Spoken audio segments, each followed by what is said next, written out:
What's up, citizens? Welcome to City Square Podcast, where we talk with everyday people about faith and work. My name is John, and if this is your first time tuning in, please take a quick moment to subscribe to the channel, like the video, click the bell, and leave a comment below. If you've ever watched a video on YouTube before, you know that helps us out. Today, my guest is RJ Evans. He's a husband, father, and an entrepreneur. How you doing today, man?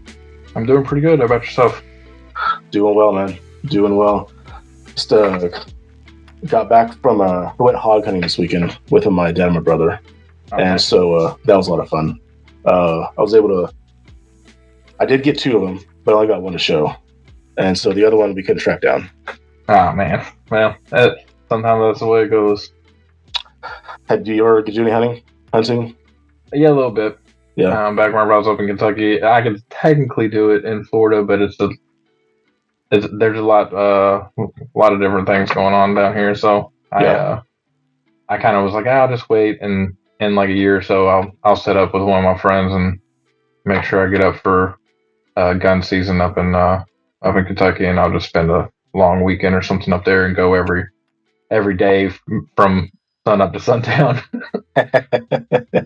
What do people enjoy hunting in Kentucky? I mean, the two big things I'd say is deer and turkey, because there's a ton of wild turkeys in Kentucky. Nice. So I mean, you can go certain places and you'll just see them running around. You'll look off into fields and just see a whole bunch of them. There's one place we used to go target shooting down on Salt River in Kentucky, and every time we would walk down the path, there'd be one or two big turkeys and a whole bunch of little youngling turkeys running along. We're like, man, somebody's gonna be getting some good eating for too long. But yeah, those are kind of the two big things. Aside from that, like coyotes are open season, so you can always take out coyotes, but that's more of a response to nuisance than people going out of their way to find them. So basically turkeys and deer are going to be your biggest things in Kentucky. My favorite has been duck hunting. I've got to go duck hunting down the Gulf a couple times, and that's a blast, man. I haven't found anything that really compares to that. Yeah, I haven't been duck hunting. I got a couple friends that are into it, but it's not something that I've done yet. But it definitely is something that's on my bucket list. Someday, yeah. Well, you grew up in the United Methodist Church, right, man? Yep. Gotcha. Started there whenever I was about seven years old. Yeah. And that would be about the time that I really was aware of church. I'd been to other churches and stuff growing up, like before that, but it was more of I was just a kid and going where my parents took me, and then I always had a good foundation from my larger family. My great aunts and uncles and all those people were very big and in their faith, so they helped mold and make me, watching me and everything growing up.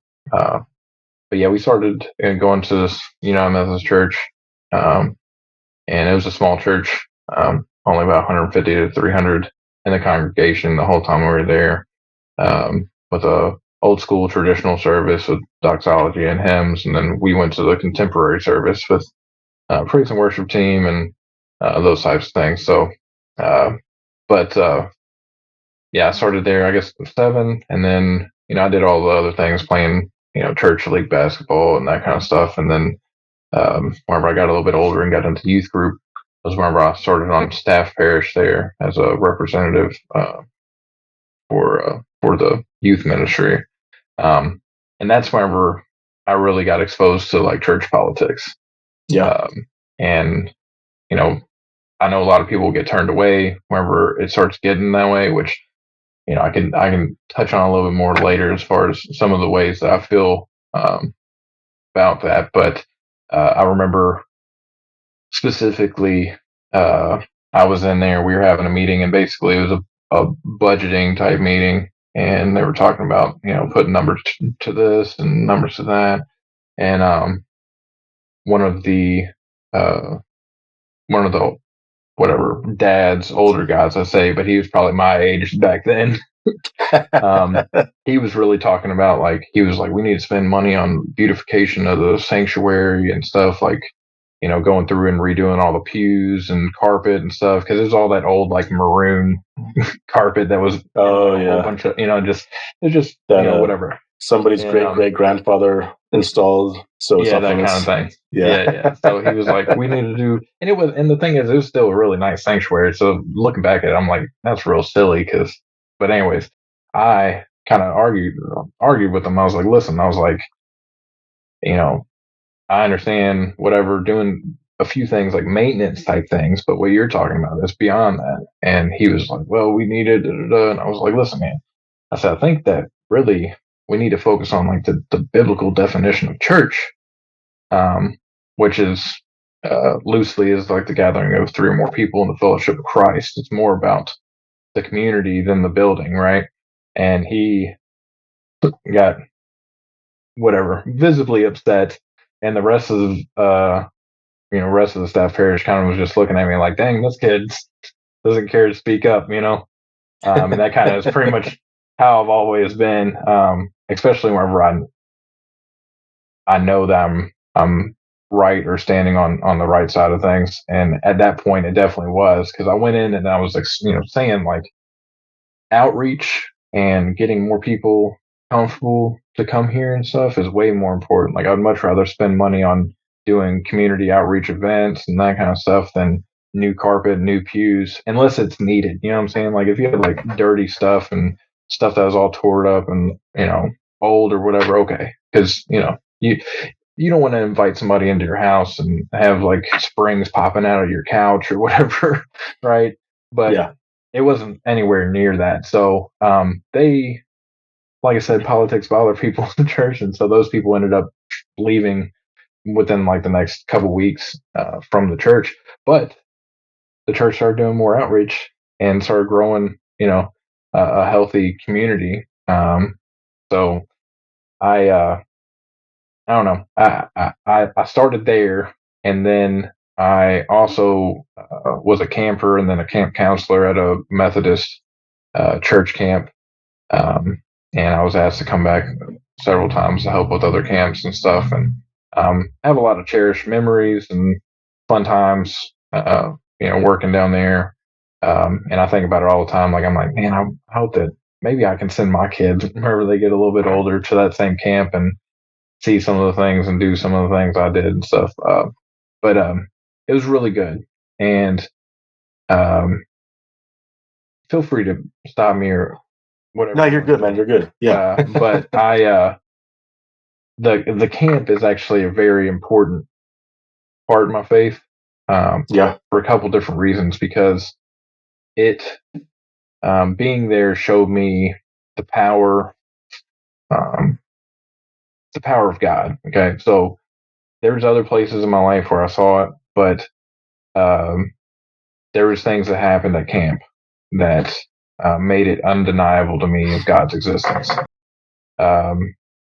Those coming in different things. Sometimes they were just a mentality, but there's also a part of the community and being around each other and feeling the power of people being in the same spirit, the same intention and everything. And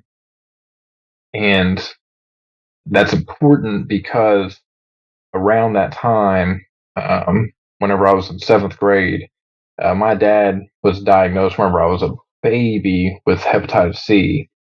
They're not 100% sure how he got it. He tried to save a guy from a shotgun wound to the head one time, and he was a plumber or a plumber's assistant, so his hands were all cut up all the time. So they're like, it could have been from that. He grew up on the, in the coal mines or whatever. So he had a J with a circle tattoo, but it was all Indian ink with, thread and needle.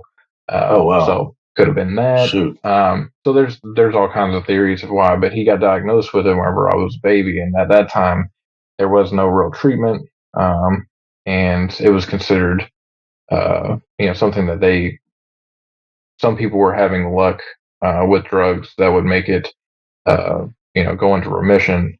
but it was ultimately terminal. So here he is, with a newborn son, and he told me he used to hold me and just cry because he thought that he didn't know if he would make it to my first birthday or whatever. Well, of course, he went into remission, and he was fine. Everything was good, but then whenever it was the end of my sixth grade year. He worked construction, and one day his boss came out and he was just walking in circles. And so he was like, "Jim, what are you doing?" And my dad was like, didn't even know where he was.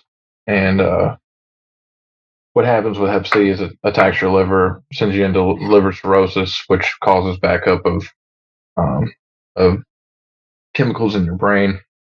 So that's what was happening, and he didn't know it. And so, then it became real again for him, and it was from that point. It was very serious because he's had to stop working. He was the breadwinner, and we went through all kinds of stuff, and it got worse and worse. And he went on a liver transplant list. He got a liver transplant when I was in seventh grade, and then, or when I was in eighth grade, he got a liver transplant, and then he was good for a little over a year, and then it hit hard, and in 2006 he passed away the day after Christmas. So say all that because during that same time was whenever I was going to camp every year, and I was really involved in church, and I was really involved in my faith, reading scriptures, praying consistently, and really, well, I pretty much was only listening to Christian music. I was very dug in, and I had a lot of faith through all that. And my dad always told me anytime you feel alone to pray, and that's what I tell my kid. Well, I'll tell my kids, but my one's 6 months old, so she doesn't really know yet. But yeah, so I always prayed. I had a very good, healthy prayer life, and it helped me through. And then going to camp and stuff, it just re-energized me all the time. It just kept on lifting me up and keeping me going. And then whenever he passed away, I had something to look forward to, going to camp and being around those people and everything. And then I remember it was the next summer after that. I went to camp, and on the way home, my mom told me that my great uncle passed. And dang, man. But the cool thing is I was surrounded with all my camp friends and stuff or whatever, so it helped me to get past those feelings and everything, but I also had somebody with me to pray through things and really deal with that appropriately. But it was kind of crazy how everything went, and then after that I did kind of fall off. I went downhill, and I think it's important that I never, and I'll tell people all the time, I never lost my faith. I never walked away. I never turned my back. I never said, leave me alone. I never said, get out of here. Any of that. I never did. But in my actions, I did. Because I wasn't doing the things I used to do. I wasn't reading. I wasn't praying regularly. I wasn't going to church every Sunday. I wasn't being involved. And so I just changed the way that I was going through my day to day. And whenever my dad died, it kind of changed my perspective on things a little bit, and made me think, just think about everything in a retrospective. I wish my dad was here. I wish he was here to see me graduate. I wish he was here to, eventually see me, get married and have kids and all those types of things. For sure. So once again, I never turned my back, but I just felt lost, and I felt, kind of out of control. And I graduated, so I was aged out of going to camp, and I was not leading that type of lifestyle where I felt comfortable with being a camp counselor, because I was like, I'm not really, I'm not camp counselor material. I shouldn't be around these kids right now. And so I went to college, and I was kind of being stupid and everything. And but my mom, ended up moving out of state, and so I was left alone. That's about the time that I met my wife, and that was crazy. That was a whole different. That's a whole nother like segment, bro. Like we've been together. We've been together since December of 2010. So awesome. We're coming up on 13 years. So we've been married since 2016, but 2010 was whenever we met, and pretty much besides one little break, we've been together. But it's been that's been a crazy ride, and it's actually it actually has kind of led me to where I am now, because I was always Christian. She was raised Catholic, but in my experience, there's a lot of people I know that were raised Catholic, but they're not practicing anything. I think most people are Catholic by tradition, not by faith. Yeah, I would say that that's probably accurate. But I remember early on that we talked a lot about God and talked about the importance and stuff. But I was definitely in a different understanding. So it's taken some years to for us to kind of figure out how to navigate our spiritual life and stuff. And now we've been looking at churches down here trying to find the right place, but it's so tricky because of the way that the church is today. You can't just assume that you're going to the right place, and just you have to vet every little detail out.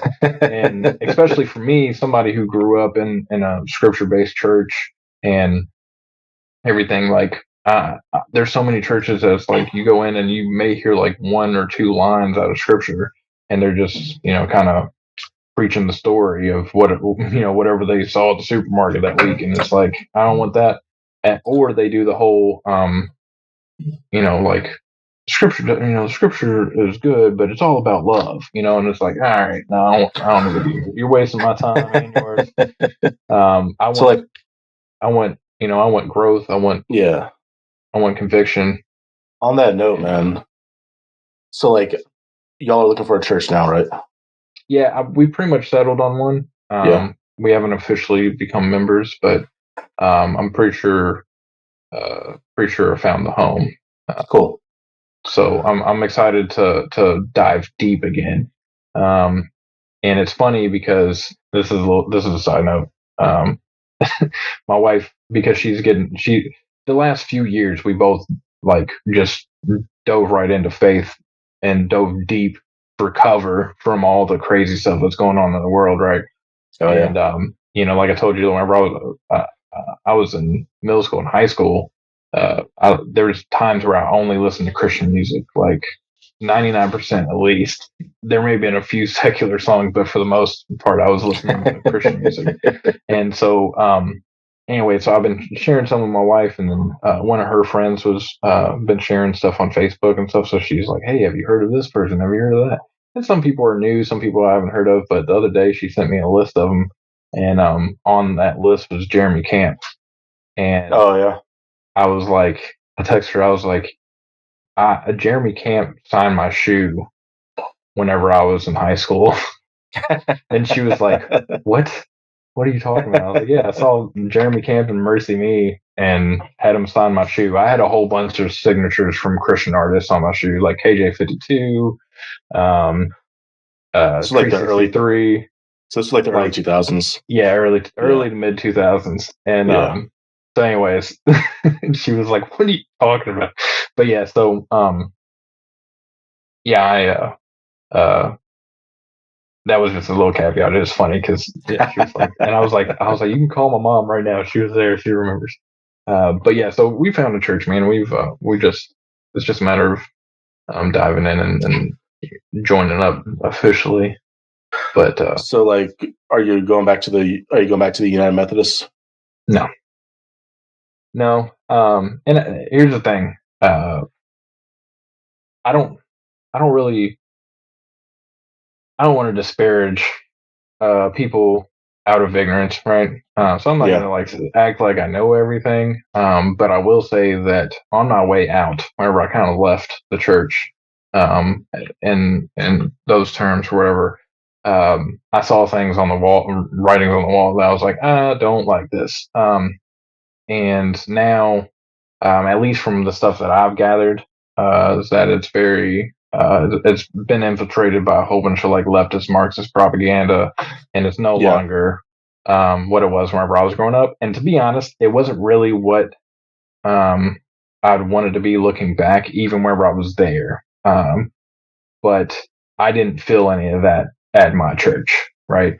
Yeah. Which is kind of the reason why I say like I don't want to blanket and say all these things wherever, and there'd be a couple handful of churches out there that are using the resources of the United Methodist Church, but might not necessarily be participating in all of the Right. all the stuff. But yeah, I'm not going back. And honestly, like all the mainline type of or the mainstream denominations. I've always been weird about joining like a non-denominational church because like I do appreciate my pastor or ministry team having some kind of like actual studies in theology. And I know that there's a lot of churches that's like they're just like I decided one day I was going to be a pastor, which I also don't 100% disagree with that either because I've told one of my friends, I'm like, my God can do anything.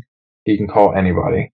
So I do believe that there could be people out there that are that have some kind of gift from God that is going to work through them. But on the other side of that, like I know I've followed a bunch of different uh, Christian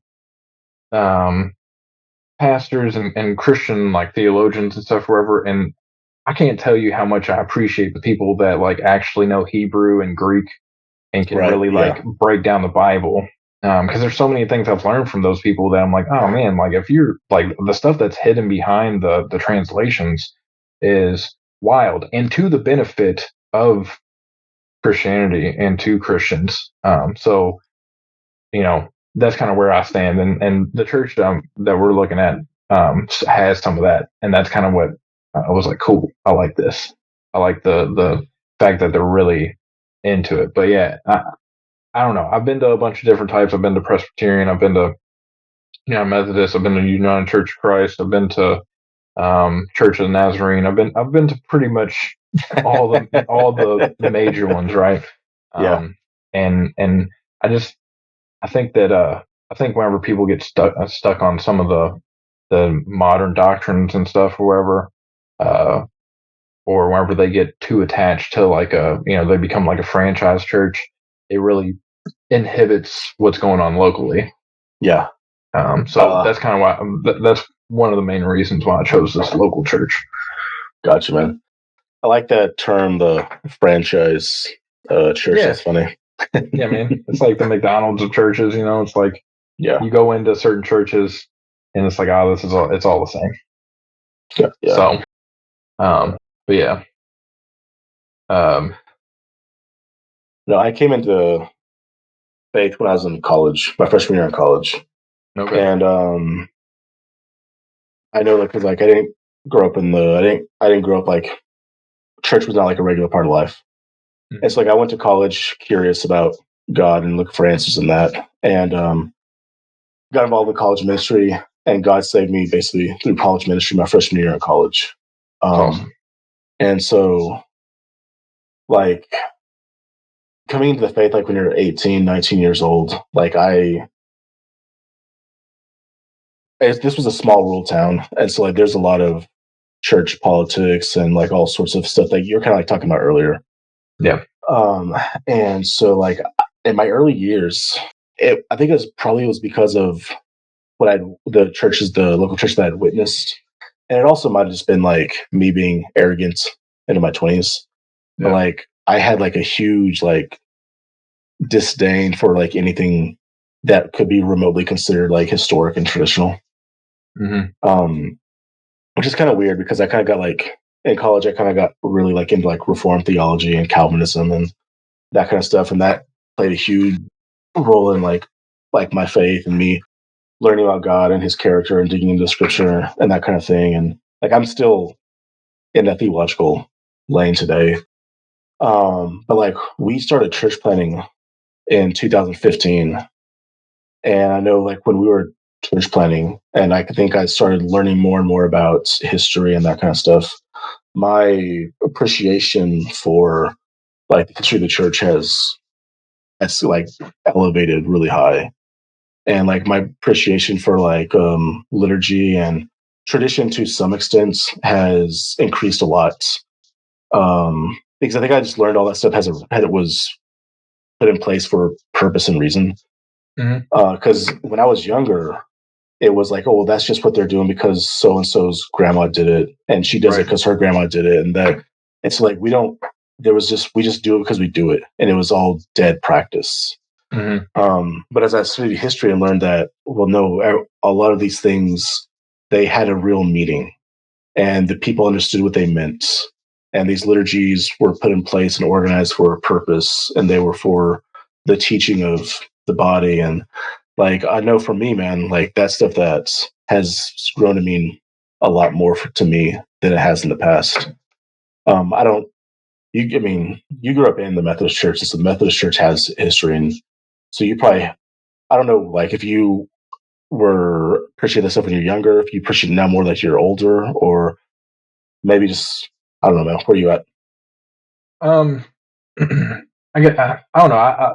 So I've always been kind of a history buff, and Yeah, so I've always like really liked to look into everything. Like I'm one of the I'm the type of person who like will watch an old movie and be like, as soon as I get done, the credits are rolling, I'm hopping into IMDb and like learning where they filmed it and like the intricacies and different things and whatever. So like everything I'm researching all the time. So I've always been interested in all things history. That goes into church history and like the history of uh, some of the practices and stuff or whatever. Like um, talking about like the ichthus, the history of the ichthus, and like how the church had to be underground. So if you wanted to meet Christians, you would draw a line in the sand and they would finish the ichthus, and those types of things. So like there's little things that like whenever I was younger, those are things I learned whenever I was younger. So I've always kind of had an appreciation for those things. I definitely, as I've gotten older, uh, I like some of the um, modern traditional things like hymns and stuff, like some of yeah, the hymns and stuff I appreciate more than I did back then. Like back then I would be like, right. why are we going to traditional service? You know? But now, now looking back and stuff, wherever, like there's definitely some of those things that I appreciate on a different level. Um, and yeah, I mean, I, I think that for me, it's very common that people in anything, whether it's doing a job, doing a task, or whatever, if you just do it out of repetition and doing it because that's what you've always done, and nobody ever tells you like the value of doing it Right. this way, I think that inhibits people from growing and understanding and building on top of that. But if you say like, hey, we do this every Sunday, but this is the reason why. Like Yeah. you can do communion with people and just do like, hey, come up here. This represents the blood of Christ. This represents the body of Christ. Take, drink, and like just do it like that. But like if you every time, which is one thing that was very common, not every time we did communion, but almost every time we did communion, it was very common that our pastor would really like dig into like the representation of communion and like it was like, all right, we're getting ready to take communion, and it'd be like 20 minutes later we're actually taking communion, because he made sure that like it wasn't just like, hey, this is what we're doing today. It's on the schedule. Let's get it over with. It was Yeah. like, hey, this is important. The reason why we do this, and whatever. Um, so I think that's been lost in most areas of life, especially now everybody's on their phone and everything's digital and everything's fast, fast, fast. A lot of people don't take the time to go like, hey, why are we doing this? And sometimes that gives you opportunities to clean up some stuff, and then sometimes it's like, hey, let's revisit and like really favorable again. Um, so yeah, dude, I love history. Probably, I think, I guess as the years go on, you appreciate it more in a different sense. But I've always kind of been interested uh, in history overall, but the church and the way the traditions and stuff. Um, I'm always eager to learn more and find out more stuff about it. So especially now that I'm diving back into my faith, I'm trying to find out more and dig deeper into scripture beyond just the words on the page. You know, Nice, man. Nice.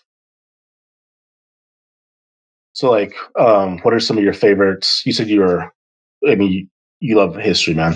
Mhm. What are some of your favorite forms of history? Forms of history. Yeah. What do you can you like? What do you mean? Yeah, like, there's the main, yeah, I guess that's fair. Like, there's church history, like American history, like world history, like ancient history. Like, do you enjoy studying wars? A little Like whatever. a little bit of everything, but with a particular focus on um, like people of history, and not necessarily Okay. like who Abraham Lincoln was, but like how people reacted to events. Okay. So like um, whenever I was uh, I don't know, probably I guess I was in fifth grade, which probably freaked people out, but I was like super infatuated with World War II and especially the rise of like uh, the Soviet Union and also the Nazi Germany and stuff. And then Yeah. like throughout continue forward in looking at those situations and how it got to where it got to, and learning about like how things were going on and stuff like that was one of the things I deep dived early on, and I've always had a real deep interest because, and I think everybody, it's obviously a major tragedy in history, so there's a lot of eyes on it and a lot of people talking about it, but I really was interested because I looked around. I'm like, man, like, I mean, there's people that I don't necessarily want to hang out with, but like, how do you get to that point, and doing something that horrible? And then as I got older and I had more of a mind to be able to sit down and like look at some of the darker things, that was something that I really, really kind of dissected and looked at, which looking at the things that we went through with the lockdowns and stuff or wherever were Yeah. eerie to me because I knew how it started. Like I, read the early parts that there wasn't any of the camps going on, all the stuff that everybody looks back in hindsight, like that's not how it started. That's not the beginning. Um, and so there's a lot of really, really eerie things for me with that. But then, you know, in other realms like slavery in America, the early parts of America, the Revolution, like those are major, major points where a lot of things are going on. And it's like, how did people feel? How did people interact with one another? How did um, you know, people justify their actions and stuff. So that's some of what I like. And then now getting older, I like to look at how were things different and how did people do things before now? Because everybody accepts that, like, this is how we do things. Like, we pay taxes and we uh, pay this amount of taxes and we eat this type of food because it's at the grocery store and the FDA says it's safe. And we do this and we do that and we don't do this because the government says not to and whatever. And we send our kids to public school and stuff and whatever. And it's like, we've gotten to this point where it's like, that's just how it is. That's just what you do. So now, in my adult life, I've started looking back and being like, all right, so how were we doing this 100 years ago, 200 years ago, 500 years ago? And what are the benefits and stuff and whatever. And like, there's some things that obviously you can't deny. Like there's a lot of things that we have now that make life easier, more comfortable. But there's also some of those things that have ruined other parts of us that were really strong maybe 200, 300 years ago. So Yeah. that's a big thing that I'm looking at now. But most of it has to do with how people interact with current events and history. So yeah, and that goes with everything, the church, or, whatever, governments and different world powers and stuff. But I mean, you pretty much flip on any kind of documentary of history, and I'm gonna be like, all right, I'll watch this. So I think that's interesting because you said that you enjoyed like researching like how people respond and react to things, right? Mm-hmm. And so like I don't consider myself a history buff by any means. I started caring about it more in college than I ever did before. Like, yeah, when I was a kid growing up, it was my worst subject. But I had a good, I think I had a halfway decent professor in history that kind of like helped me with that. And I also there's a guy in college that was discipling me that was helpful in helping me care about history as well. But like, so like, I don't consider myself a history buff by any means. I like to think that I probably know enough to ask enough questions to help carry a conversation in it. But you talk about how people react to things in history. And so like that's something that I think that I've become more concerned, like more aware of and alert of and paying attention to. Yeah. And I think that a lot of people are that way right now. But like I think you and I are probably old enough to be able to review that, like in regards to like 9/11. Mm-hmm. Yeah. Like I think that's a huge thing. Like we know that 9/11 happened. We know what the things our government did that was awful. That's a result of that. But we also know like how people responded to that, right? Mm-hmm. Yeah. Like there was like one of the greatest waves of patriotism that people seen probably since World War II. There was a sense of unity that was there. And all of a sudden, people felt comfortable signing all their rights away off to their government. Yeah, absolutely. So you go ahead. No, I was just, it was just kind of a funny thing, but this is something that's I've talked to other people recently about it, and just the other night we were sitting there, we were talking with my 6-year-old, and we had our cell phones out, and we were talking about like talking on the phone. And we were like, when mommy and daddy were your age, we had a phone that was attached to the wall. And, so it's like just those things are wild. But then, looking at people that that are technically adults, but they're kids to me, they were born after 9/11. They have no idea. So yeah, I guess what I was kind of like chuckling at and thinking about is I have a shirt. So the one thing that we haven't gotten to is that I am an entrepreneur. I do have a couple brands. I have a faith-based brand and I have a political brand, which at one point I thought about intertwining them, but I realized that, sometimes those things don't mix super well. Even though but the funny thing is that I've avoided with my political brand going off and just being like a edgelord or whatever, full fledged. I've been trying. There's actually been a couple designs I've pulled back and redesigned because I'm like, I want something that people can wear around and kids can look at and not be exposed to profanity or anything like that or wherever. And some of my friends were like, "Why'd you take that down?" I'm like, "Listen, man, it doesn't align with my values, and if it doesn't, then it's not my brand values, and it's got to come off." And there's ways I can clean it up and make it still an effective design, but without crossing that. But to respect to 9/11, I have a shirt that says "Repeal the Patriot Act." That's on my political brand. And dude, I walk around, and part of the big reason why I started both my brands is to start conversations, because I think a lot of people are just so glued into their phone they forget to sit down and talk to people or ask questions or whatever. And dude, I wear all my shirts out and get people to comment and talk. And sometimes it's just like a nice shirt, buddy, or whatever. But sometimes it's like, hey, like, what's that about? But dude, I've had so many people stop me, old, young, in between, and go like, what is the Patriot Act? And it's like, well, I'm glad you asked. And even talking to like older people that are definitely older than me, they're like, man, I forgot how it was before 9/11. Like going to airports, how things were before, like a lot of that stuff, like the stuff that you felt, not the behind the scenes wiretapping everybody's phones and stuff, But yeah, and so it's really, from, I would say those are the types of things from a historical standpoint. I'm like, hey guys, like, it's important that people look at these things. Because 9/11 wasn't that long ago in my eyes. Right. And by looking at how we responded to the lockdowns and stuff, it's kind of par for the course, but it was also like, all right, guys, come on. Like,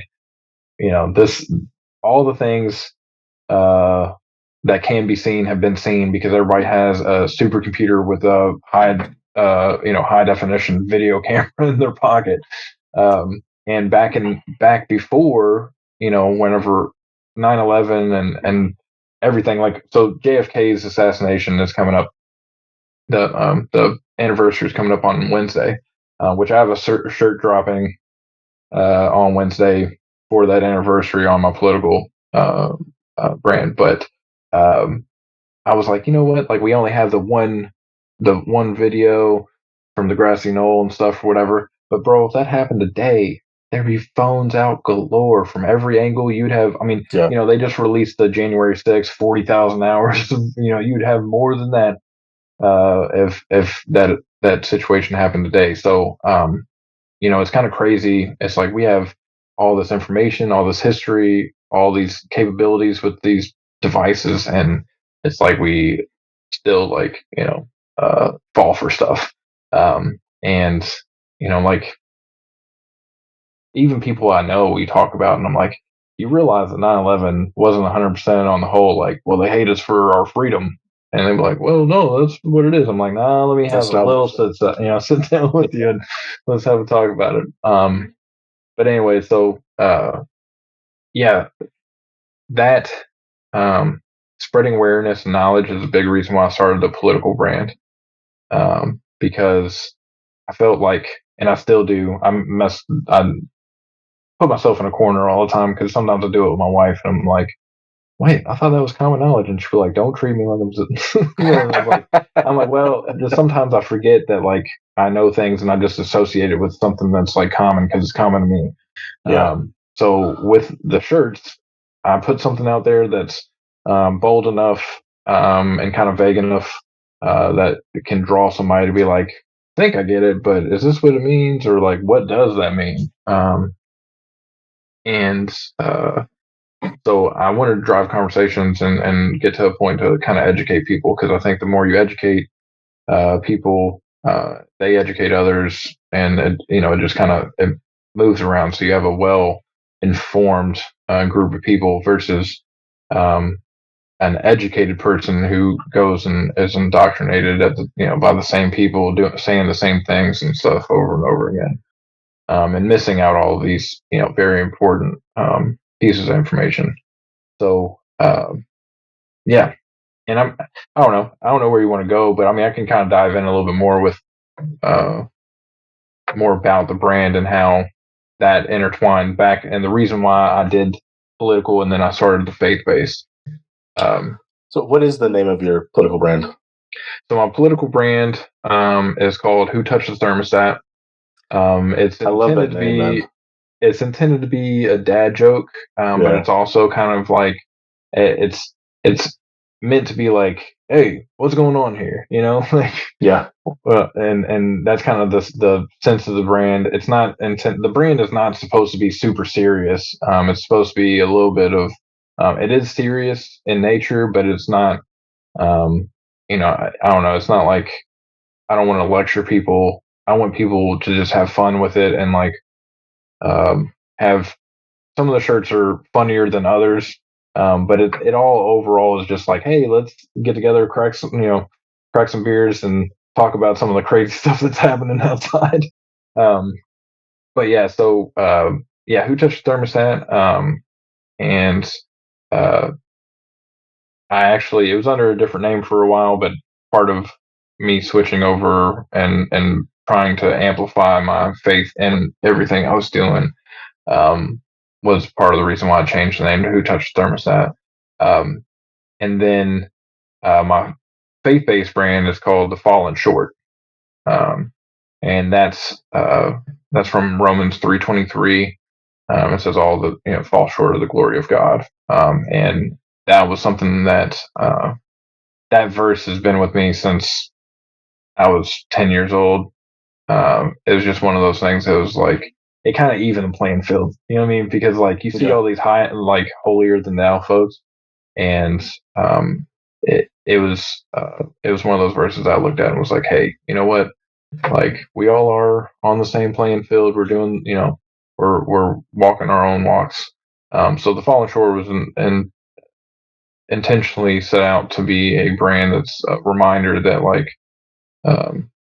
we're all in this together, and we've fallen short, but by the grace of God, we are saved. So, well, it sounds like there's like a bit of an intentional effort on both of your brands. Like being humble is the intention, like in the sense of both your brands in a way. Yeah, for sure. I definitely don't want either one of the brands to come across as like pushy or like I'm smarter than you or I'm better than you. It's very much of a hey, let's talk about this. And same thing goes with my faith brand. Some of my stuff, but the faith brand is more just like inward type of thing. Like I was telling my friend whenever I was talking about it, whenever I first started it up a couple months ago, and was like, I have this wicked cool WWJD bracelet. And quick story, my dad had one that he wore for a long time, and he was cremated. And whenever they took him for cremation, I never saw his again. So I don't know if it was cremated with them or if they lost it. But anyway, so I ended up finding some and bought one, and I've been wearing one. But I was telling my friend, I was like, this is like a little reminder. It's like you look down and like wherever you're frustrated in the drive-through or something, and you want to, be like, hey, what's taking y'all so long, or whatever it is. It's just a little reminder, like, hey, you are, you are the hands and feet. Like you're going out, you're being the salt of the world. Like you're, how are you going to flavor the world? And just looking down at those things reminds you. And most of my stuff is very fun, like memories that help me come up with the designs. I think a lot of people are familiar with God is good all the time, God is good. Call and response. And I used to do that all the time at church camp, and we would go to like youth events and different like Christian music festivals and stuff, and you could just run around and be like, God is good, all the time, God is good.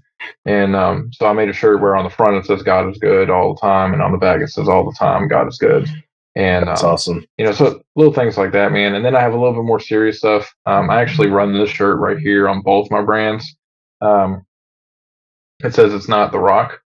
And on the back it says a rock in bad hands killed Abel, and a rock in good hands killed Goliath.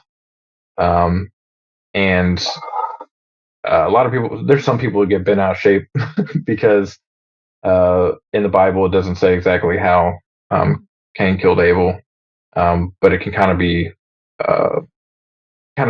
determined that it was out in the field. It was either a tool, some type of blunt object, or a rock. And some of the Gnostic texts say specifically that it was that was a rock, and that anyways, we could get into the details. There have been people that are like, your shirt's not, and it's like, hey man, it's just trying to serve a purpose. And basically, it's I'm a huge proponent of Second Amendment rights. I definitely think the more people that are armed are going to create a better world, because there's multiple ways to deal with evil, and at the end of the day, if it's between some kind of crazy person and innocent people, I definitely think that it's important that people have the means and the ability to defend themselves and other innocent people, which is also backed up by the diving deep into the actual word and like the Hebrew of things. Is that I was always taught that in the Ten Commandments it says thou shalt not kill, but like the actual Hebrew of things says thou shalt not murder. Um, and I think that makes a huge difference, because if thou shalt not kill, that's across the board for any reason. But thou shalt not murder. Murder and self-defense, two different things. Anyways, but those are some of the conversations you could have wearing a shirt like this. There's a lot of things, a lot of different ways you can go with it. But yeah, so that's kind of how things are on my brands. And then, I have a whole bunch of different political stuff from in the Fed, abolish the IRS, which is one of everybody's favorites. And now I have a taxation and theft shirt that says taxation and theft real small up here, and then on the back it says like luxury tax, death tax, a property tax, and what have you. And that one gets people going because people are like, oh well, people that aren't in the same wavelength and stuff or whatever, they'll be like, so how do you pay for the roads? And so it's a good shirt to talk about Austrian economics and expose people to great minds like Ludwig von Mises and people like that, and try to get people into a different way of thinking. But yeah, there's all kinds of great stuff there. The brands I just try to cater to a big giant group of people. Like there's some shirts that you're not going to love. There's some designs that aren't going to be right for everybody, but I think that there's at least one shirt for everybody on my political page, for sure. And then with for my fellow Christians, like I feel like I try to create something that brings people joy and something that they'd be proud to put out into the world. So, just for the fun of it, mm-hmm. Who would pay for the roads? There's a million different ways to handle this, but ultimately, whenever you look at like a true free market capitalism, your Amazons, your gas station down the road, your mom and pop shop, all those people need roads because they need you to get to them. Okay. And people will point back and say like, oh, well, these roads, in 1905, were just dirt. And it's like, okay, but there's also major roads and bridges that were privately funded or locally funded. And the tricky thing is that people get into this whole thing of like, micro and macroeconomics, and then also like ranging from like anarchy to minarchy to what we have, today, a big, giant, massive, government. And people really lose sight on the fact that like just because you oppose like all the crazy taxes and all the all the extra stuff that they nickel and dime us for, whatever, doesn't mean that you oppose people coming together and saying like, hey, like we need a road, we got to figure out how to pay for this. And there's going to be private people that do it because people got to go do stuff. People want to take trips. Yeah. But ultimately, man, like there's so many businesses, and they don't have to be Amazon. They don't have to be They don't have to be Walmart. Um, So there's basically, always going to be somebody that needs to go somewhere in order for them to make money. So basically, the answer is anybody else. Anybody else. and here's a perfect example. Okay, so in Kentucky, the town that I lived in, there's a whole bunch of smaller towns, like just down the way, and a friend of mine that I would go hunting with, he took me to where he grew up, and it's this windy road down into a valley and up onto a mountainside. And he's like, my aunt lived there, my mom and dad lived here, so and so lived here, Miss so and so lived here, this family lived over here, they had a little farm, whatever. This road that we rode on was perfectly well paved, but it wasn't paved by anybody but the people that lived on that road. Yeah. And his family and this other family paved the first road back there. And they, it started off as like a gravel road and so on. So, they added on to it as time went on, but they literally paid for that road. It's not maintained in any way, shape, or form by any, city, state, county government, what have you. And it's just as good as any other road that you drive on. And, and they take big trucks back there and everything else. So it's not like they just slapped it together. It was done professionally, and it has all the proper weight ratings. You could take a semi trailer back there if you wanted to, full stuff. So yeah, anybody else, literally anybody else. I know that the government road that runs through my neighborhood here in San Antonio is tearing up my shocks, tires, my tire rods, and everything in my vehicle right now. I guarantee it. It's an embarrassment. I have stories, but yeah, How does your faith inform and drive your political views? So this is one that I actually love because I don't like because Jesus was a neocon, right?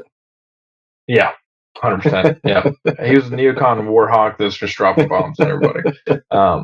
So it's interesting because where I come from in Kentucky, like there's a very much of the old, I don't know. I guess like there's probably a lot of people in Kentucky that are borderline Christian nationalists and stuff. But if I had to take a label, I'm a Christian first, anarcho-capitalist.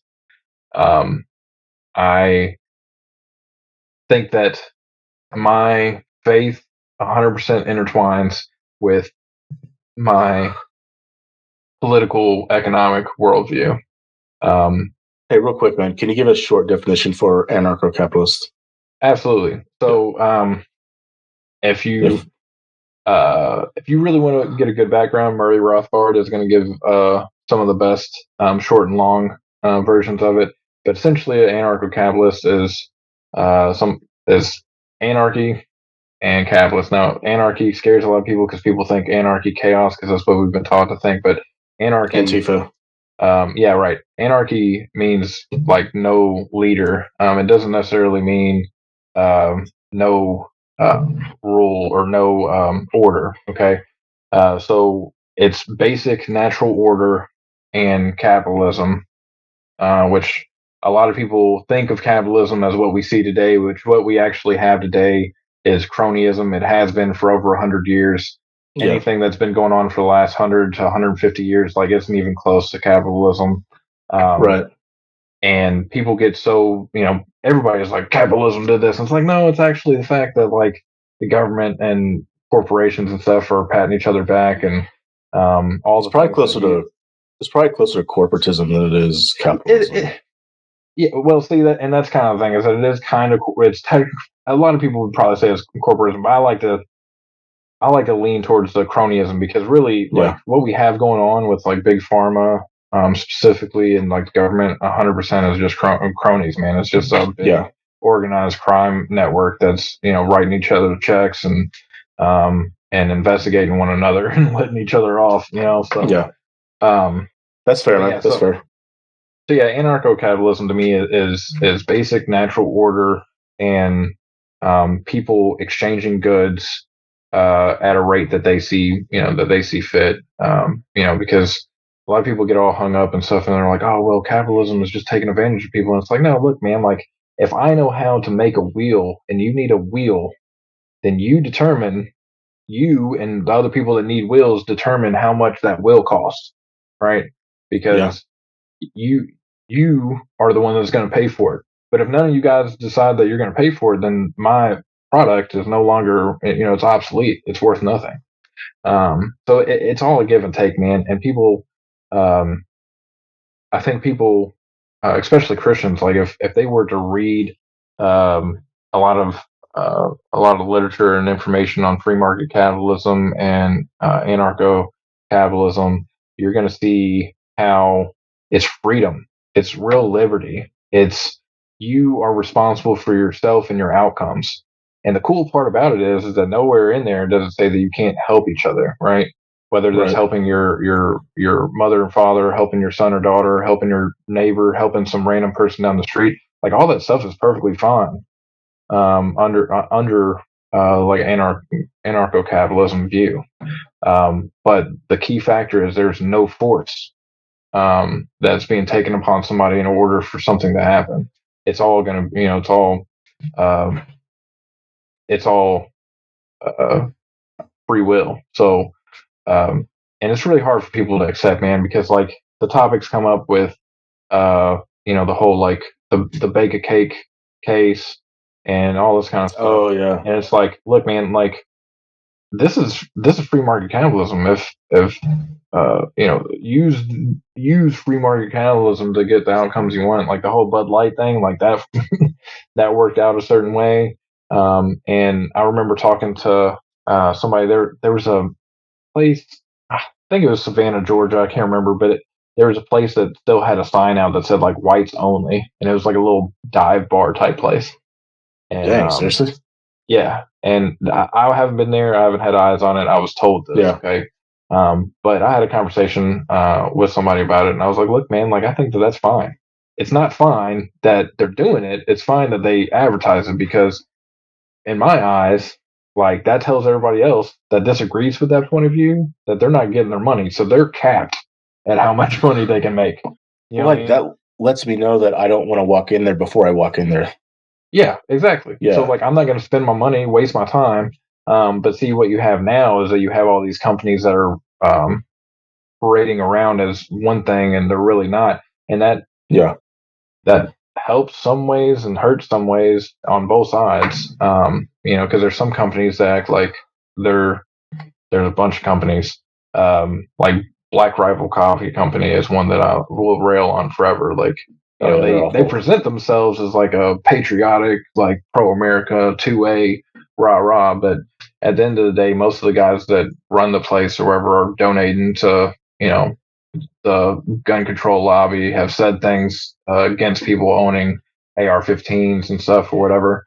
So I buy all my coffee, and I'm not getting paid. I buy all my coffee at Stocking Mill Coffee Company. They moved down here to Florida, Daytona area, the last year or so, or whatever. But they have fantastic coffee. You can get it in beans or your drip grind or whatever. But fantastic coffee, and they're super based. They're fantastic whenever it comes to the political side of things. But anyways, so yeah, but that's the kind of thing, man. It's like I was like, man, like I'd like to support a coffee company that has some of my ideals in line and stuff. And I came across Stocking Mill Coffee Company, and I was like, oh yeah. And so I've been buying stuff from them, and they do a lot of like community outreach stuff. Like for Christmas they do like a money drive so that they can help local families and stuff like that. So it's a good company all the way around. Um, but yeah, so stuff like that, man. Like there's all kinds of things that are being hidden away because of this um, cronyism. Like I said, there's companies that are acting against their principles because they can make some money. Participating in something that is in my eyes not not right. So anarcho-capitalism, Christianity mixed right in between, because as a Christian, like, I don't want Christian Sharia law. I don't want people to be forced into the faith, because that just repels people. Um, I would much rather be good Christians and set examples that make people look at you and can't look away. Say, why are they like that? Like, why did they live their life that way? Why are they happy? Why are they filled with joy? Why are they, doing good things for people? Why were they nice to me whenever I was rude to them? These are all real ways that you can get more people to come to Christ. But a lot of people have gotten so used to, like, oh, well, we just need to legislate everything. We need to make, this illegal, that illegal, and whatever. And while I understand the sentiment and the feeling of like accomplishing something, like, at the end of the day, you still have a lot of work to do. And more than likely, by making more rules enforceable by the government at the end of the barrel of a gun, put people in a weird place, especially in opposition to faith. So, anarcho-capitalism right into my faith and back again, man, is like, I want people to live by a good example, and uh, and to have ownership of themselves, and own the things that they do. There's plenty of mistakes I've made in life, uh, whether it's my actions or financial choices or what have you. But I think it's important to own up to them and say, "Yep, I did that. That was dumb." And now I'm going to move forward. But I also should receive the repercussions, however that uh, may be. And people can't even understand that sometimes. Like, I'm willing to be, to self-deprecate if it means being principled in my faith, and being principled in my worldview from a political or economic standpoint. Yeah. And really, it's pushed me deeper. It's pushed me, my whole family, deeper, like growing and learning more about uh, uh, economics and like those types of things, and freedom and liberty and stuff. Like, diving into those things really brought my faith like up stronger, because looking at the way that things were handled from a biblical standpoint, and the way that Jesus taught, uh, is wholly in line with saying, like, hey, do the right thing because it's right, and let other people make their mistakes. You know what I mean? So yeah, I mean, I guess that's the long short of it. When did you start your two businesses? So my political brand is technically over 2 years old.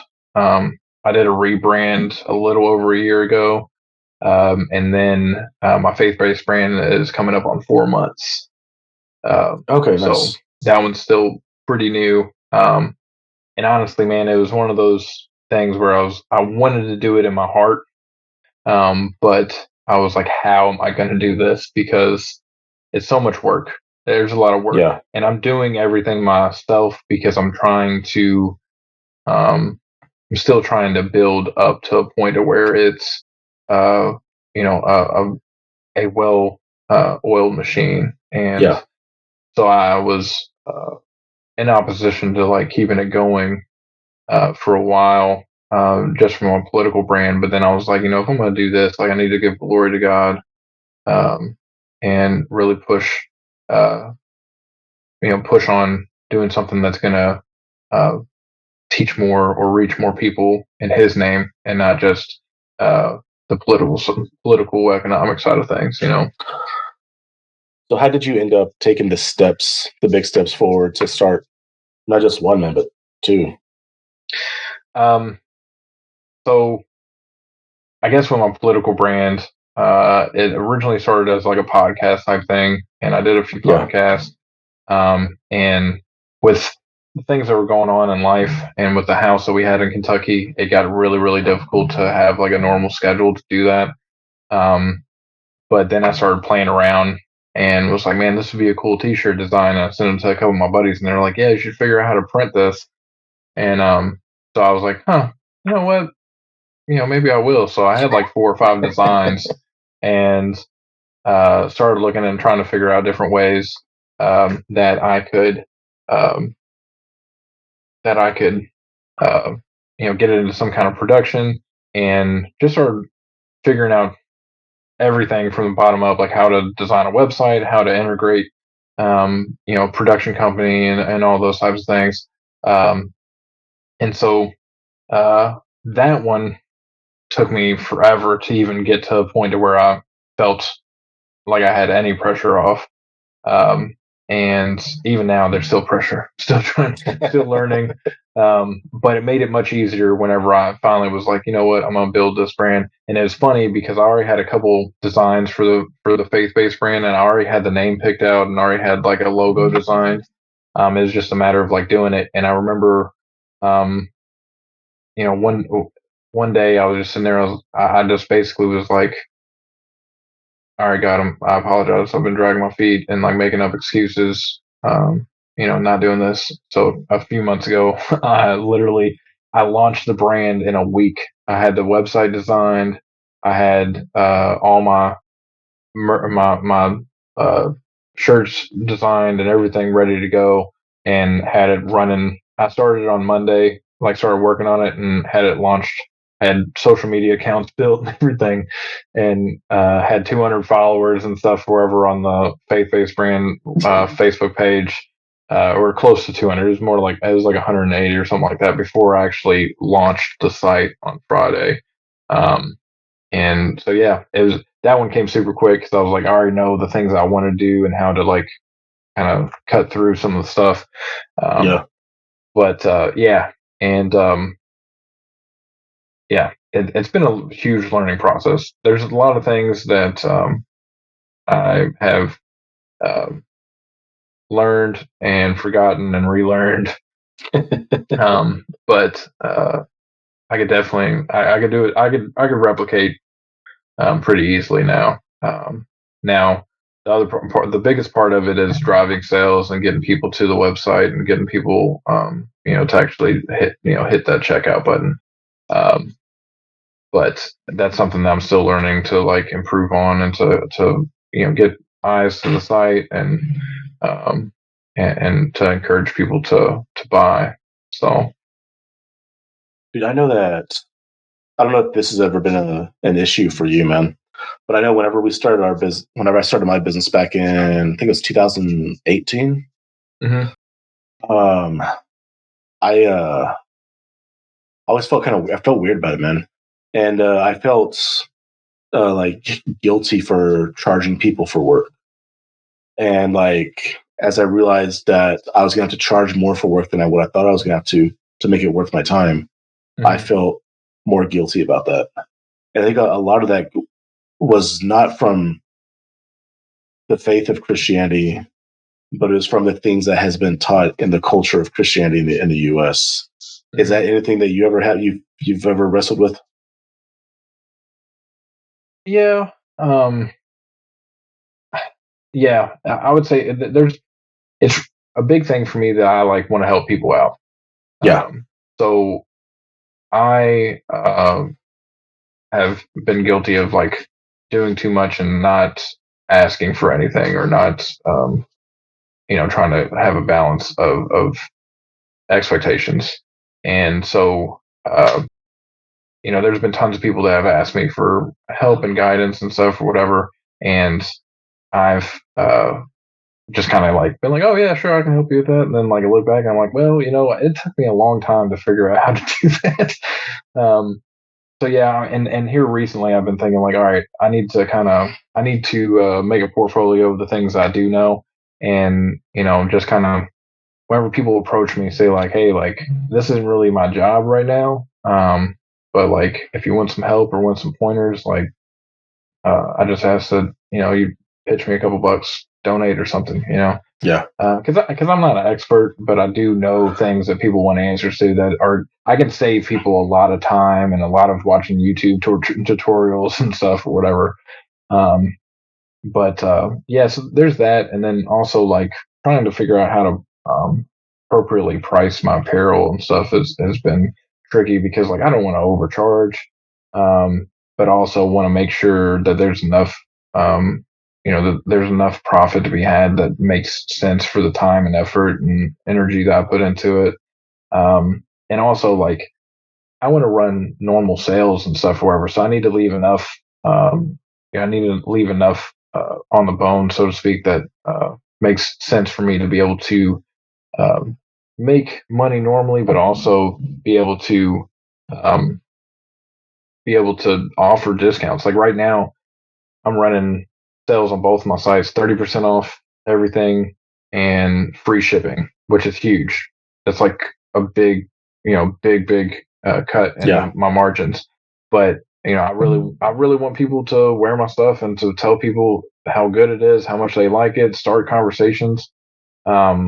So that's great. But on the other side of it, whenever I'm not having sales, some people may come and look and be like, well, he wants $30 for a T-shirt, and but they don't see the fact that like it's it's constantly me trying to like look and make designs better and find out better ways to do things. I've spent tons of time pouring into to learning how to do things better and to create catchy, just like things that are going to like stand out from your other brands, and uh, it's just kind of part of it. But it's been something I've wrestled with a little bit, with that too, is just trying to find a balance, something that is, I don't want to rip people off, but I also need to make sure that you don't want to fail. It's worth it.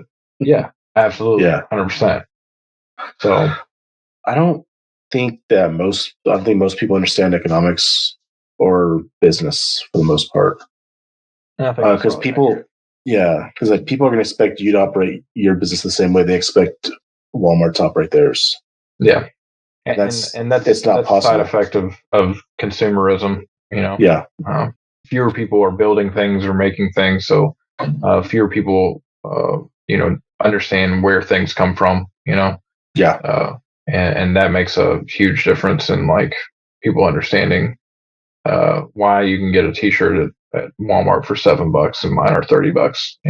So I think fewer people understanding that is part of the plan, but that's another conversation. That's a whole other conversation.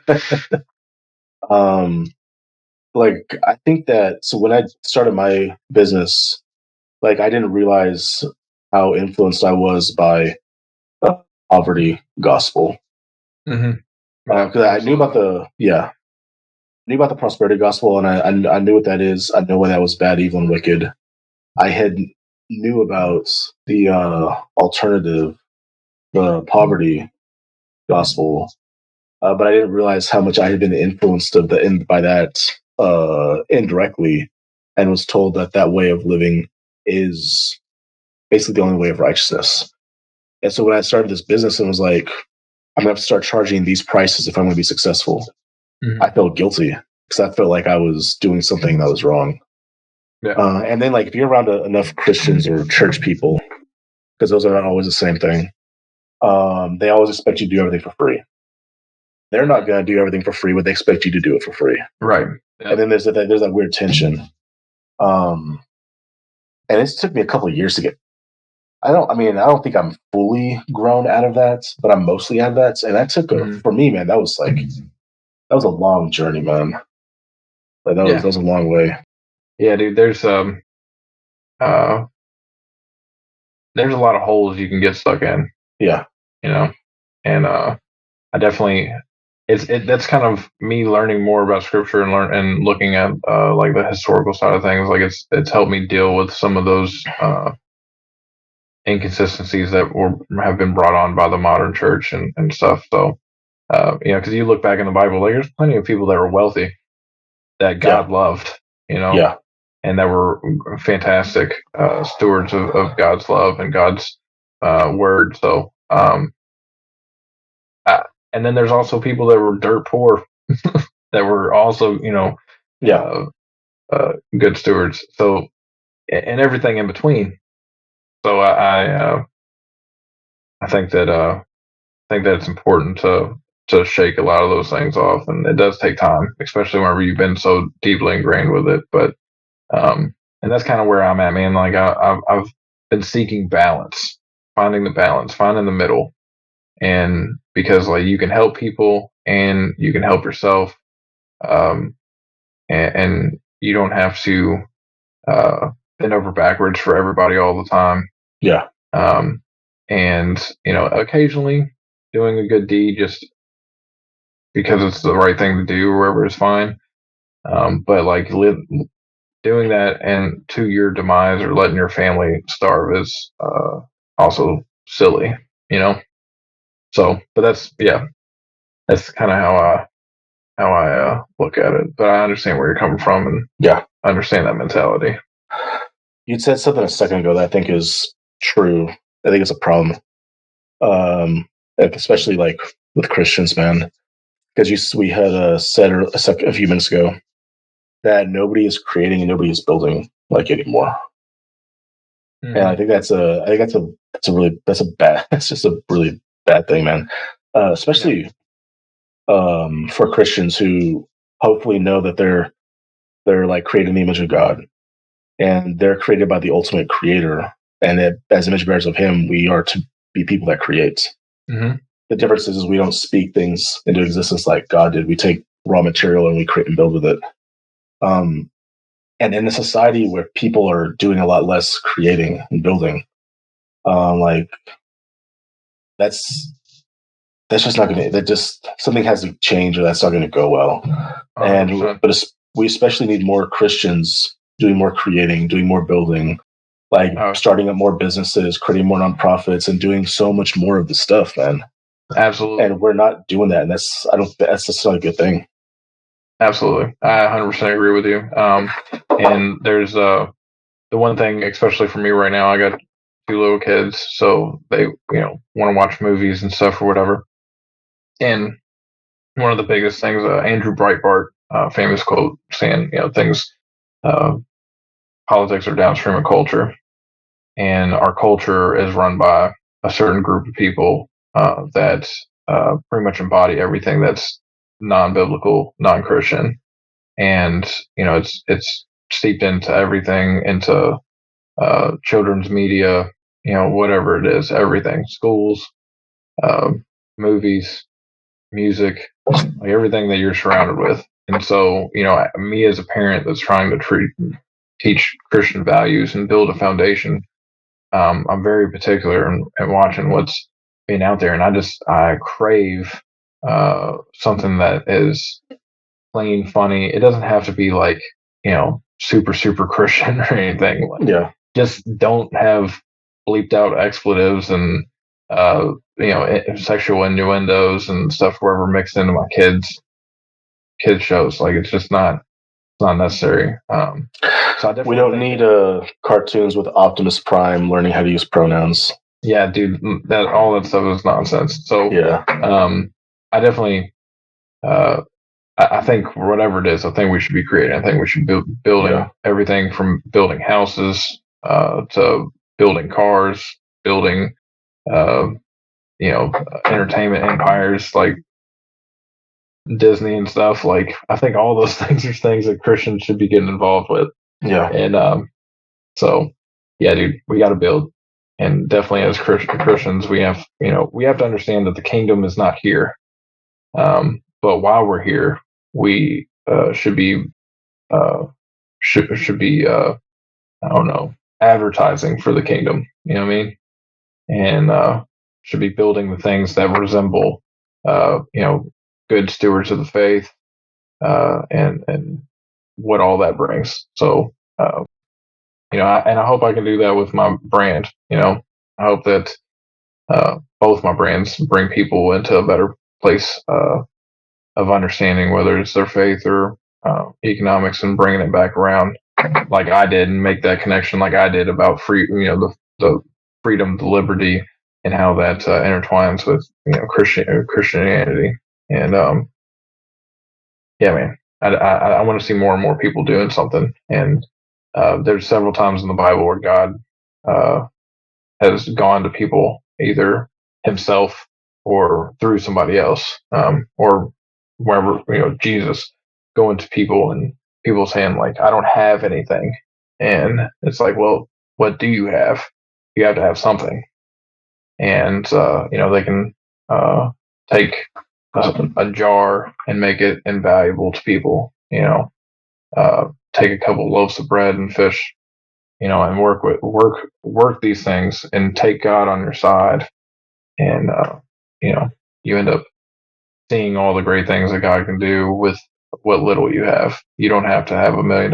You don't have to have the know-how to do this or do that, but get out there, figure out what you got. If you got a hammer and some nails, you can start a handyman business, whatever. And whenever you do all those things, do it, in the name of God and the glory of God, and it'll work out. You may have to try a couple things, you may have to do, but that's what God calls on us to do. So, yeah, man, there is there's I don't think most people know, and I know that because I didn't know for the majority of my life. There's so many things you can do, so many businesses you can start, like without paying for something. no, absolutely, tons of stuff. So many things, man. And I just don't think most people know because they're not taught how to do that, and they're not taught how to do that on purpose. That's on design. Yeah, yeah. That's by design. Yeah. People need to get out there and just put themselves out there and try something, and you'd be surprised at what you can make a living doing. Yeah. And there's people all the time that I see out there hustling, and they don't have fancy degrees. They don't, a lot of them are dropouts in high school and stuff, wherever. But they're doing better than I am. Like they're they're figuring it out. And everybody wants to be an influencer, this and that or whatever. But like, there's plenty of other stuff out there, dude. Like I've got a friend of mine that does handyman work, and he's doing well for himself. I got friends out there that do art that are doing well for themselves, and then people that are self-taught and computers or whatever, man, like they're finding their way and making good money consulting or working for other people. So like doing jobs and stuff for other people that, people lack that know-how. So there's a lot of things. And honestly, in the world we're in, I would love to see more and more people trust themselves and trust in God and get out from under the big umbrellas and start blazing your own path and doing things that bring God glory and also bring your family closer together. Good stuff, man. That's the end goal for what I'm doing. I have a couple other businesses I'm looking to try to start and stuff, but right now my shirts and apparel brands are one of the biggest things, and ultimately it's to help my family seek freedom. We homeschool our kids, and nice. So like that's a big thing, and trying to get traditional, man, and try to break away from the system as much as possible. And awesome. So do you accept crypto? I don't. Yeah, it's not because I don't want to. Right. It's because I don't have the income. Gotcha. Essentially, there's a couple different ways that you can integrate Bitcoin and other crypto into Shopify, which is what I use as my backbone right now for my stores. And some of them require you to have like a $10,000 like down payment essentially to unlock and operate.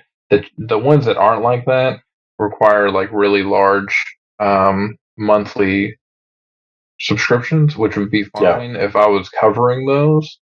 But I'm still in a very early stage, especially with the Faith brand, but I'm still very early on and growing to a point to where those things are going to be, it would make sense. You know what I'm saying? Now, if I knew, if there's a whole bunch of people knocking on my door, like, hey, man, I'm not going to order with cash, I got Bitcoin or I got Ethereum or something like that, and they're like beating down the door, then I'll be like, all right, well, I'll make this happen. But Gotcha. right now, it's just not. It's not something that's it's feasible with what I've got to operate. But I do want to. It's something that I've got sitting over in the corner, just waiting until I can open that gate. Yeah. So let me ask you about a current event real quick. What do you think about Argentina? It's interesting. Yeah, right. I'm kind of surprised. I'm Right. pleasantly surprised. I know that a lot of people, especially the people that are like hardcore libertarians, have weird views and feelings and stuff, and everybody has their, conspiracy about like if Javier Milei is some kind of, plant or whatever. But honestly, dude, like, I think it's a good look that he got the votes they did, saying the things that he was saying. Yeah. Now it's just time to see if he's going to implement them. I think a lot of people had similar aspirations for Trump. Not that Trump is the same ideals as Milei, but it's the same kind of break up the system kind of mentality. And he pretty much sat on his hands for the most part. So, and then did a whole bunch of horrible things whenever he wasn't sitting on his hands. So hopefully Milei does something good. I worked on a shirt real quick. Got one uploaded last night that has like the vaporwave looking image of Milei with even if you resist across the eyes, because he was pulling off all these things on the video, talking about all the different departments that he was going to scrap, and one of them got stuck, and he had to pull it back again, and he was like, even if you resist, gone. So, but anyways, so yeah, I don't know. I'm hopeful. We'll see. I joked as soon as I saw the results, I was like, hey, honey, we're moving to Argentina. Yeah, that's what. But I told my wife last night. I was on my phone. I was like, I'm looking for houses in Argentina. What do you want? Yeah, man. So I don't know.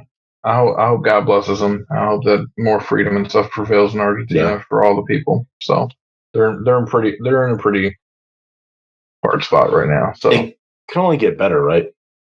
Yeah, dude. Well, I mean, technically it could get worse, but not much. It could technically, but I mean, like, if he does 10 if he's able to accomplish, there's a better way to put it, if he's able to accomplish 10, 20% of what he says he wants to, like, that's good. Yeah. Absolutely. Like, anything 5% is good. Yeah. Yeah. Like, he's talking about moving away from centralized banks. Like, that's awesome. Cutting taxes, that's awesome. Abolishing departments, that's fantastic. Mm-hmm. I think he even talked to some about like cryptocurrency, implementing like that as a more acceptable currency. Like, that's good stuff. I mean, like, there's all kinds of good stuff, man. And like I said, dude, you can say all you want. It's just a matter of seeing what he'll actually do. So right. I think, which is true, right? Yeah, dude. I mean, anytime, dude. It's basically the proof's in the pudding. Yeah. So let's see what he does. I think it's silly for people. I mean, I'm championing the idea that he won under the banner that he did and the things that he talked about.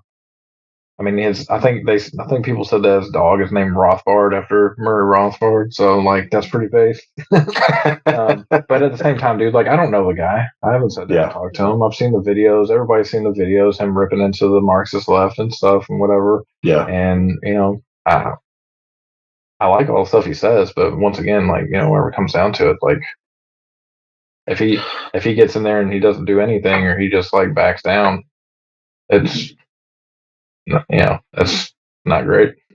No, yeah, of course.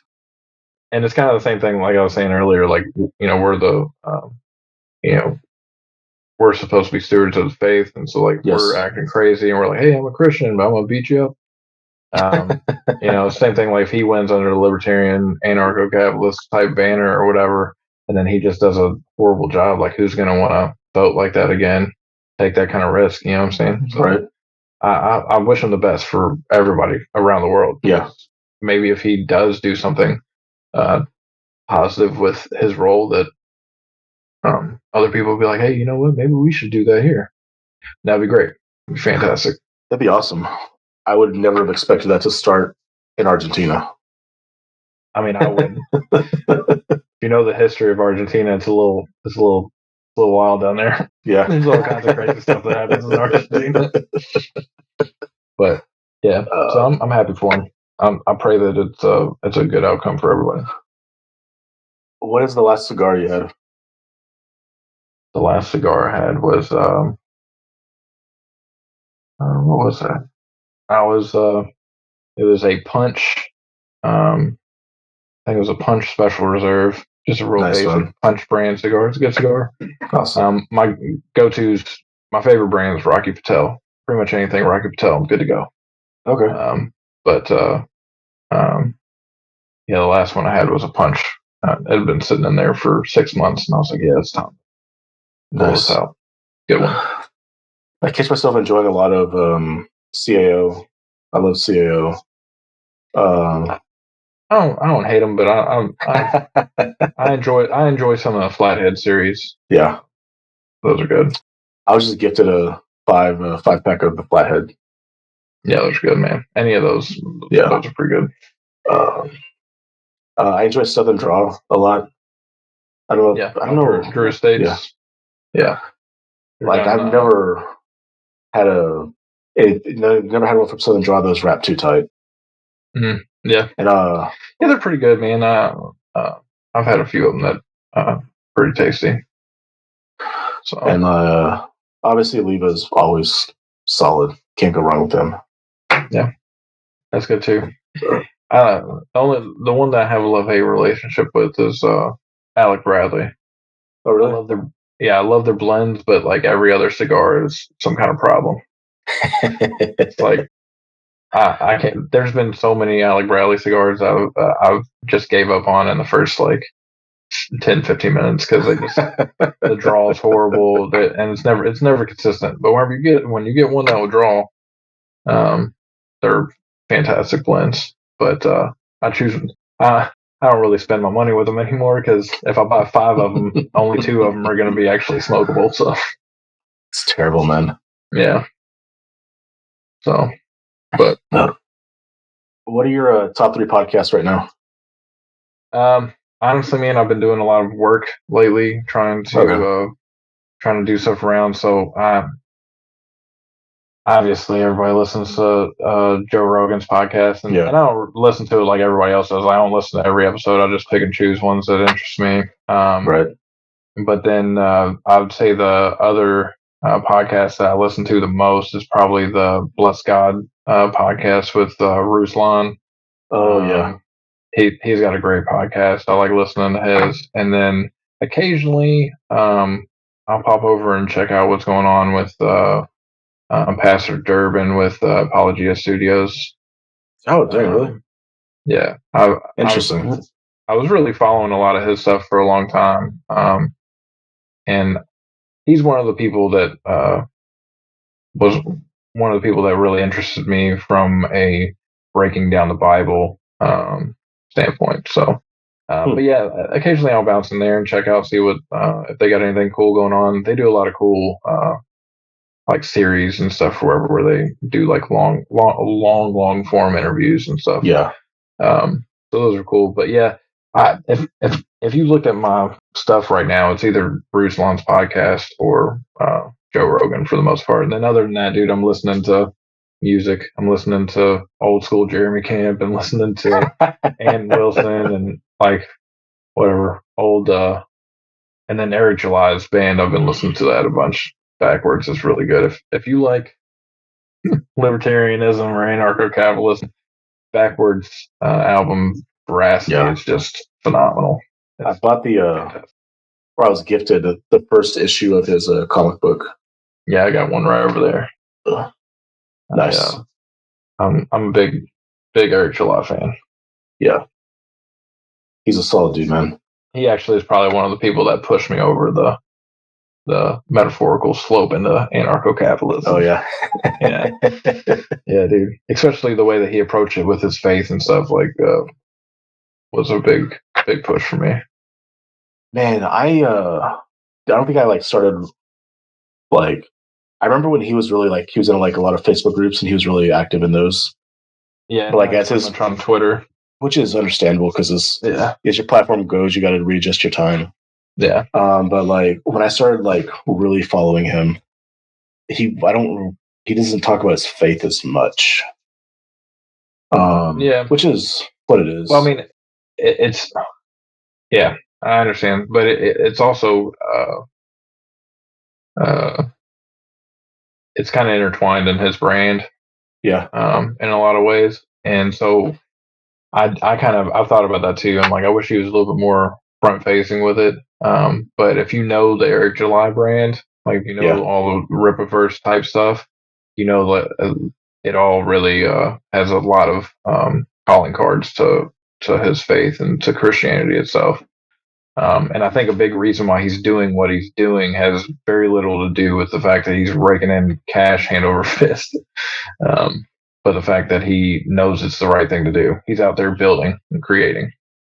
And which is even awesome. if you go and look at the Backwards album, there's several songs where he talks about his faith and talks about God and stuff. And so um, I can sit here and nitpick and be like, man, I wish he'd talk about it more. But I think I mean, he's done a good job with what he's got. So nobody owes me anything on how they handle their business then.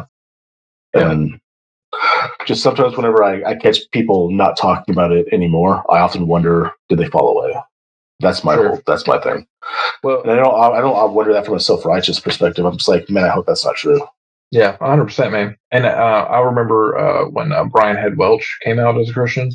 He's the guy from Korn, right? Yeah. And yeah, you know, he was super gung ho about it and stuff, or whatever. And then he kind of like fell back into the like behind the scenes stuff, or whatever. And I was like, man, I really hope that he stayed strong. And then I went and actually like looked him up, and he's out making Christian music whenever he's not doing other stuff. And you know, he's done a couple of recent podcasts where he's like, look, man, like a lot of people, whenever they get back into faith or when they get into faith, they go like almost too much. And he said, I had to just dial back. He's like, but I'm here. I'm 100%, you know, that's what I'm doing. So, but yeah, I'm sure there's tons of people, but yeah, dude, I worry about it. I think about it. I mean, Mr. Beast is one of the big things. Like he was real open, upfront about being a Christian. And now he's like, you know, if anybody asks him, he's like real abrasive about it. Doesn't associate with the faith anymore and stuff. So, that's interesting. Yeah. So, all right, man. One more time. Where can people find your business at? My political website brand is whotouchedit.com. There's actually a couple different domains, but that's the easiest. Who Touched It is short. You can type in the Who Touched the Thermostat, but that's long. But whotouchedit.com, and it's either WT3 or the WT3 show on X, Instagram, Facebook, TikTok. And then on Facebook, my faith brand is Fallen Short Apparel. Everywhere else, it is The Fallen Short. And the website is thefallenshort.com. And I am running 30% off and free shipping until December 8th. Perfect. So it's everything should be, if you get everything in and ordered and stuff the 8th, you technically are inside the last ship date to get there before Christmas. Nice. And, you know, well, I keep an eye on everything. I'm trying to get everybody the good deals and on time so you can, you know, bless people with cool, unique gifts and help support a small Christian, libertarian, anarcho-capitalist company. You know, perfect, man. Yep. We'll definitely link all that below in the description so we can make it easily accessible for everybody. But thanks for coming on, man. It was good. Hey, it was a pleasure, man. I enjoyed it. Oh, and you used to have a podcast, right? Mm-hmm. Is your content still live? Some of it is, and I'm probably going to take it back over and do some work to it. but yeah, the same thing. It's WT3 Show on YouTube, or Who Touched the Thermostat on YouTube. I've got a cool interview with David Thibodeau, who's a Waco survivor. I got an interview with Dude, Larry that's awesome. Sharpe. And then, that was my very first interview ever. With David? David Thibodeau, yeah. That's wild. Crazy, man. It's wild. But yeah, anyway, so now I got a couple other ones with a couple of my friends and stuff, talking about different things. But I'll probably be like I said, I'll probably be taking that over, hopefully in the next like 3 to 6 months, and doing some cool. content. Awesome, man. I mean, we can link those episodes below if you want. Sweet. Perfect, man. Awesome, man. Thanks for coming on. And everybody else, thanks for joining us. If you enjoyed this conversation, which you should, don't forget to like the video. Again, subscribe, click the bell. Any comments or questions you have, please don't hesitate to drop those below as well. And until next time, may the Lord bless you and keep you. May the Lord make his face shine upon you and be gracious to you. And may the Lord lift up his countenance upon you and give you peace. Amen. Amen.